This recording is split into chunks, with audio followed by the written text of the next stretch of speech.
Ganpati Bappa Morya. Hello, नमस्कार, सत श्री अकाल, आदाब। कैसे हैं आप? होप आप सब घर पे हैं, सुरक्षित है और अपना ख्याल रख रहे हैं।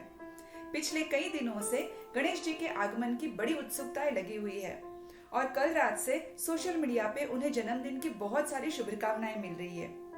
आपकी जानकारी के लिए मैं ये बता दूं कि आज गणेश जी का जन्मदिन नहीं है। गणेश जी का असली जन्मदिन माघ मास में पहली शुक्ल चतुर्थी को मनाया जाता है, जो अराउंड फरवरी और मार्च के दौरान आता है। तो भाद्रपद महीने की ये चतुर्थी हम लोग क्यों मनाते हैं? इस प्रथा का निर्माण हमारे आदरणीय फ्रीडम फाइटर लोकमान्य श्री बाल गंगाधर तिलक जी ने 1893 में किया था, जो ब्रिटिश काल कहलाता है, जहां पे ब्रिटिशों ने सोशल और पॉलिटिकल असेंबली पे रोक लगाई हुई थी।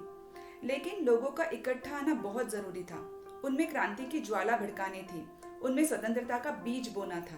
तो इसलिए लोगों की धार्मिक भावनाओं को मद्देनजर रखते हुए तिलक जी ने ये प्रथा आरंभ की। इस धार्मिक भावनाओं की वजह से ब्रिटिश गवर्नमेंट इसको मना नहीं कर पाई। लोग फिर इकट्ठा होते रहे, गणेश जी की पूजा करते रहे और एक दूसरे के साथ बहुत सारी चर्चाएं भी होती रही।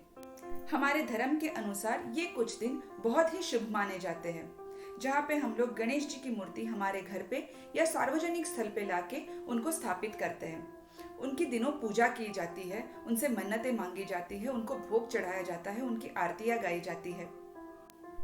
अपनी अपनी मन्नतों के हिसाब से 1.5 दिन, 5 दिन, 7 दिन, 11 दिन और 21 दिन लोग गणेश जी को अपने पास रखते हैं। दिन पूरे हो जाने के बाद गणेश जी की मूर्ति को उतने ही धूमधाम से हम लोग विसर्जित करते हैं और नेक्स्ट ईयर उनके आने का इंतजार करते हैं। हमारे धर्म और पुराणों में असंख्य देवी देवताओं का उल्लेख किया गया है, लेकिन कहा जाता है इन देवी देवताओं को प्रत्यक्ष रूप में किसी ने नहीं देखा। गणेश जी को भी प्रत्यक्ष रूप में किसी ने नहीं देखा, लेकिन गौर फरमाया जाए तो हर एक देवी देवताओं की जो उत्पत्ति हुई है उनसे हमें कुछ सीख मिलती है। ऐसे ही गणेश भगवान जी की उत्पत्ति की भी एक कहानी है जो हम सबको पता है। तो गणेश जी हमें अपनी उत्पत्ति से क्या बताना चाहते हैं?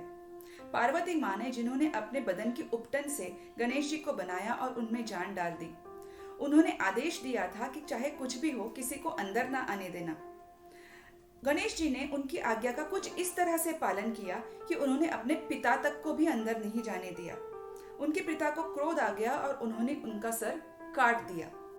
तो यहाँ पे हम लोग देखते हैं कि एक पुत्र ने अपनी माँ की आज्ञा का पालन करने के लिए अपनी प्राणों तक की भी परवाह नहीं की। आजकल के दौर में हम लोग अपने माँ बाप को उतनी इज्जत नहीं दे पाते जितनी वो डिजर्व करते हैं। उन्हें दुख देते हैं, उनका अपमान करते हैं। कई औलादे अपने माँ बाप को उनके बुढ़ापे में वृद्धाश्रम में जाके रखते हैं। लानत है ऐसी औलाद पे जो गणेश जी की मूर्ति घर पे स्थापित तो करते हैं, लेकिन उन्हें दिया हुआ कोई भी सीख नहीं अपनाते। उनको गणपति बाप्पा मोरया करने का या गणपति की पूजा करने का कोई हक नहीं है। गणेश जी ऐसे लोगों पर कभी प्रसन्न नहीं होते।